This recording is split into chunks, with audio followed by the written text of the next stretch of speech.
Hello, I'm Jenny Fern and welcome to my library. I'm a chaotic neutral mechanical engineer who's really into permaculture and wants to talk about books. So let's talk about books. So I recently got a targeted ad on Instagram from Etsy and it featured these earrings. Let me show you. They look like worms. I think they're so cool. I thought this was a great excuse to do a bookworm video. Why don't I create a tag? Answer some questions about books that are more basic, more fundamental, getting to understand different readers and how they approach reading a little bit more fundamentally. I gotta go. There's a kitten. One sec. Hi, this is our kitten. He is Al. His name is Al. And he's still learning. He's still learning, isn't he? Welcome to the bookworm tag. I really hope you participate, and if not, totally fine. I'm just gonna tell you a bit about myself and reading habits. My first question. I feel like sometimes there's this assumption that people on BookTube or in the reading community use something like Goodreads, or that they generally track their reading. So I thought I'd ask, do you track your reading? And if so, how do you do this? So I do track my reading. I've used Goodreads since about 2017, I think, which is the year that I graduated college. So for a lot of my life, I wasn't using Goodreads, and I would kind of track my reading through notebooks, and I would just write down books that I read. Otherwise, before that, I didn't track reading at all. During 2017, I started to track my reading through Goodreads. And because I just started using that, everything I have is on that, and it does what I kind of want, I'm still using Goodreads as my primary source for reading, tracking stuff. I thought I would make myself a spreadsheet and do more in-depth information through that, but upkeep has been a nightmare, and the thing that I do continually upkeep is my Goodreads. So that is what I use to track reading. The things that I track are what book I read, the date that I finished reading that book, a star rating most of the time. Sometimes I decide to intentionally not rate a book. So this means I don't usually track books that I have not yet finished, or that I started and I decided to never finish. I also don't track books that I bring into my home, like the books that I buy. I have kind of tried to track books that I own that I've read, and books that I've read that I've donated, stuff like that. Minimal success on that. One of the shortcomings that I see with this is it doesn't really allow you to track stories. Like if you read an individual short story or like an essay or something, you can't really easily track with that system. And I think there would be other cool data to look at that would be in like a spreadsheet, which would be like the year it was published, maybe some information about the author, just to get an idea for what kind of work I'm exposing myself to. There's a lot of bag sound because the kitten is eating a paper bag. And directly underneath this camera is, I'll show you, this piece of paper, which was intended to try to get my other cat, Lou, to play with the kitten a little bit more. Question number 2, how do you organize your bookshelves? I don't know if you have bookshelves. So if you don't have bookshelves, I'd love to hear how that works out. These shelves here are books that I haven't read. There are also organized nonfiction books in here. So I have like garden, insects and birds over here. Here I have like crafting, like needlework kind of stuff. Let me close the blinds a little bit because I'm like real bright. I also have some art books over there. So some of the nonfiction books I have read, but they just go in that area. And it's arranged kind of in a color organization. They're playing. I'm happy. Lou has wrapped himself up in the paper, and now Al is looking at him, and he looks like he might pounce. So those are my shelves on this side of the room. On the other side of the room, let's take a tour. So on this side of the room, I have everything that I have read, and these are arranged in alphabetical order by the author's last name, regardless of what the book is. Anything that's up on top that isn't in the shelf, like in order, is something that I've read recently or acquired recently that I've already read that I need to put in its spot. As you can see, I'm running out of space. I don't know what I'm gonna do. This next question's a little bit clunky, but it's, in what ways do you read, or like what technologies do you utilize? So, technologies or ways that I read. I use audiobooks. This is usually when I'm gardening, when I'm doing the dishes, that kind of stuff. I have like a task at hand and I want to be listening to something. So I'll read an audiobook. Pretty sure I've always just used my phone. I also read ebooks. Almost always I access ebooks through my phone, and I use my phone screen to read the book. I also use physical books. So those are the 3 ways that I've accessed reading. For short stories, I have also used my computer and my phone to access journals and that kind of thing. Question number 4, what cadence do you read? Do you read a book and you read it like 2 days straight, and then you have like a period of time where you don't read anything? Like, what kind of regularity are you reading? Yeah, what is the cadence of your reading? So for me, I read multiple books at once, almost always. So I'll read a bit of one book during a certain part of the day, a bit of another book during another part of the day. That's how I like to do it. I usually also split up the books in different mediums. So through audio, through an ebook, and through a physical book, for example. So for a typical day, I will read for about 45 minutes in the morning, usually through an audiobook. Especially if it's a work day, I'll listen to an audiobook while I do my morning chores and eat breakfast and stuff. On the weekends, I do love a lay in bed, read a physical book kind of day. I love that. Occasionally in midday, I'll also read a little bit more. So if I'm at work, maybe during a lunch break, for like 15 minutes, I'll read either like a little bit of a manga or a little bit of an audiobook. Then before I go to bed, I'll read for maybe 5 minutes if I fall asleep really quickly, up to about half an hour, usually with a physical book by lamplight. Sometimes I like to read an ebook because of like the weight on my wrists. If I'm really tired and I want to lay down fully, I'll read with my phone just because it's more ergonomic. And I also then can have the lamp off. So if I'm like toast at the end of the day, I'll usually read an ebook. As for how many books I read within a week, it really varies because sometimes I'm much more tired and the things that I'm reading are a bit of a slog. So I might not get through a book within that week.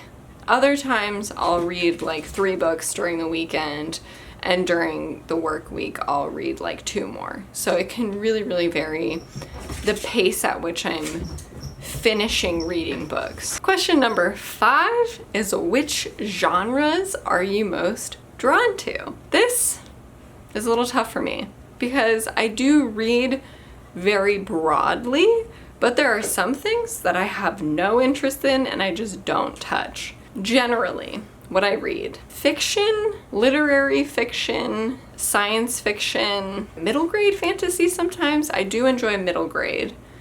I also love nature books, like sustainable type books, things about the environment. Nonfiction in general, usually more scientific, sometimes more like sociological. I'll also mention the genres that I don't pick up, and you can take this as an optional question as well.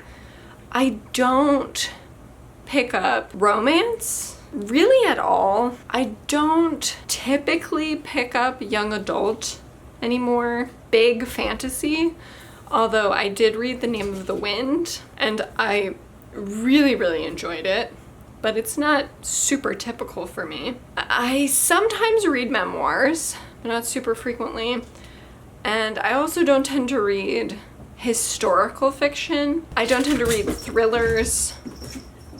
Horror is a sometimes food for me. And I don't really read nonfiction that's like business focused. I don't really tend to read really long works either. My next question is, what methods do you use to access books? I access books through my library. I have never checked out a physical book from my library. I always check out digital copies from my library.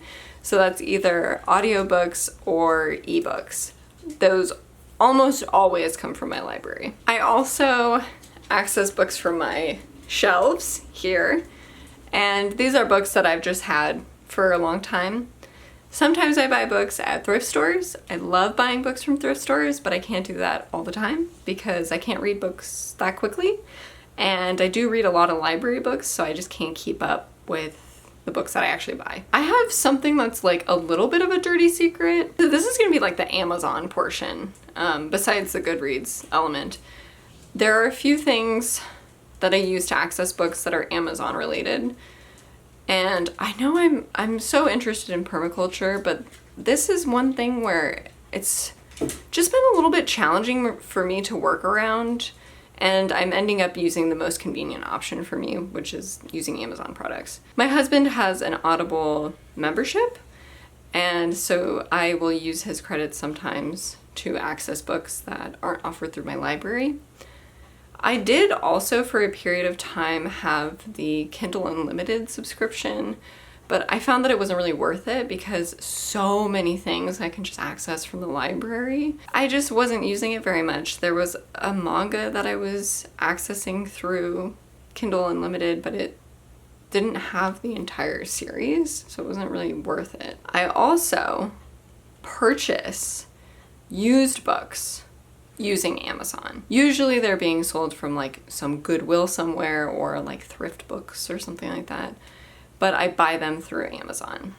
And almost every book that I buy is a used book just because that's something that I care about. If something exists already in the world, I usually don't want to opt for buying the thing new because there are so many things that already exist. Please tell me super convenient used book options for me that are not Amazon that I can use in California. That would be helpful for me because sometimes I do read books through the library that I want to own. I'll give it a little bit of time, like, okay, maybe I'll find it at a thrift store, but if I don't, I'm just gonna buy it. This is how I am now. I didn't used to be that way at all. I used to never buy any book that I had already read. I just really love having the physical object of the book that I've read and loved. I also access books through LibriVox. That's a wonderful resource for any book that's in the public domain to have an audiobook, which is amazing. It's like a volunteer-led organization. It's very cool. I also use stuff like Google Play Books to also access those public domain books. Other methods that I use to access books through my library, I use Libby, and from that I can get the audiobooks and the ebooks. I also use the Friends of the Library books for sale at the library to access usually children's picture books, and I get those so that I can donate them in my little free library. There's also always the wonderful way of accessing books, which is loaning them and lending them from friends. My last question is a bit of a doozy. Are there any reading ethics, passions, or larger messages that you would like to convey? I'm sure there's plenty of things that I've communicated throughout various different videos here, but there's a few things that I'd like to address to maybe like younger people. I know there can be a bit of a challenge in this community with a few things. There's comparisons to other people. There's rampant consumerism. I don't know how else to say it, but there's like the marketing aspect of trying to get your videos out there. They can encourage behaviors that are not really reading centric. Making videos about reading and discussing books are two different things, because what's going to be successful in terms of putting your videos out there is going to be a certain type of thing. Vibrantly and passionately discussing a book might be something different. Comparisons.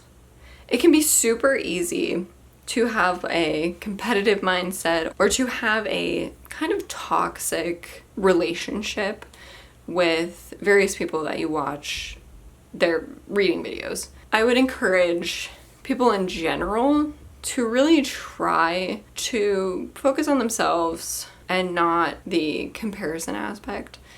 And if you find yourself having a really hard time with that, I'd really encourage you, even if you think you really like this person's content and everything, if you're having a hard time with comparing yourself to somebody, I'd really encourage you to unfollow them. I had this problem before, and it's really helpful. It's genuinely really helpful. Whatever aspect of them that you found so like aspirational that it was hurting yourself, you'll be better. You'll be better without feeling that type of way about yourself. Something else I've been thinking about is kind of like, there isn't some sort of inherent value that makes like people who read better than any other person. Although the act of reading and exposing yourself to other viewpoints and worlds and perspectives and experiences, that can really help you as a person to grow in various different ways, to learn different things. But I don't want people in general to have an opinion of themselves that they are of some higher level because they read a lot of books. It is a form of entertainment, a form of education, and there's many other things that exist in the world that are similar. There's many people in this world who are illiterate, and there's many people who don't have access to what we access. So I just want people to kind of think about not viewing themselves so freaking high all the time, but don't put yourself down. Just be level. I guess the other thing that I'd like to talk about is the consumerism aspect. I just want you to be aware of this one. People who are here on this platform able to do this as their job. So usually people that you watch a lot because they put out a ton of content, they're able to do this full time. They're able to do that because they make money by doing this. And that's through brand deals, partnerships, by having very marketable presentation. I just want the awareness to be in your mind. Somebody promoting something to purchase is a product of wanting to do this for their livelihood. It's not necessarily bad. It's just a byproduct of trying to do this for a living. There is the other aspect, which is buying very many books having very many books and the expense of purchasing a lot of new books. People who you see a lot are going to tend to be people who can justify that type of living because they do this for their job. And many people who do this as a hobby are not going to be able to keep up in that way.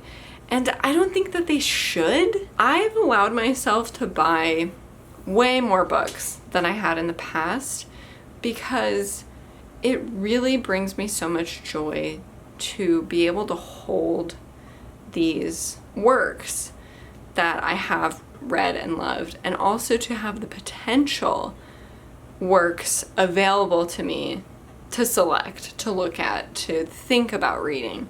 That gives me a lot of pleasure. But like I mentioned, I don't really agree with the concept of like getting new things all the time. There's just like some conflict within me and how this whole thing works, because it's so much easier to make a thumbnail with a stack of books and know that people will be interested in seeing what that stack of books is, compared to something that's more idea-based and far less tangible. So there is this aspect to the marketability of videos and trying to get seen more broadly. So there is that whole dynamic to this community that makes it a little bit more complicated to navigate. People aren't just super straightforward with why they're doing what they're doing and why you're seeing what you're seeing. So those are just some things that I wanted to talk about. Also, very last thing, it's been a long time, I think, since I've mentioned, read yourself some books written by prisoners, because at least in the United States, the prison system is just shockingly terrible. I really do hope for more people to be informed about the prison system in the United States. I would recommend Are Prisons Obsolete by Angela Y. Davis. I would also recommend Walls and Bars by Eugene V. Debs. That's my last message. It's something that really impacted me last year was learning more of the US prison system and how absolutely wretched and terrible it is. We live in a dystopian society, and if you want to hear more thoughts about that, let me know. The sun has firmly set. I'd love to go out into my garden for just a smidge before blackness consumes everything. I don't want to apply any pressure to people completing and participating in this tag. I would love, love, love to hear some of you do this. It would really be so cool, because I am really interested in more about like how different and personal people's reading habits and experiences and like the tools that they use, how that can be, because we hear about, again, certain things that are just the marketable things to hear about. But with that said, I do have a few people that I would really love to hear their answers to these questions. So no pressure again, like I mentioned, but if you are interested in addressing this, I have a few people to shout out. Chloe Frizzle, I'd love to hear from you. And Margins of Marissa. Oh, also, if any of you want to answer these questions in the comments, please do. I know they're a little bit more like in-depth or whatever, but I'd be so interested to hear your thoughts on that. I'm fading into sepia tone, so let me get this over with. Thank you all so much for watching. I really appreciate it. If you enjoyed this video, please consider sharing it with a friend who you think would also enjoy it. Consider liking and subscribing, and I will talk to you again soon.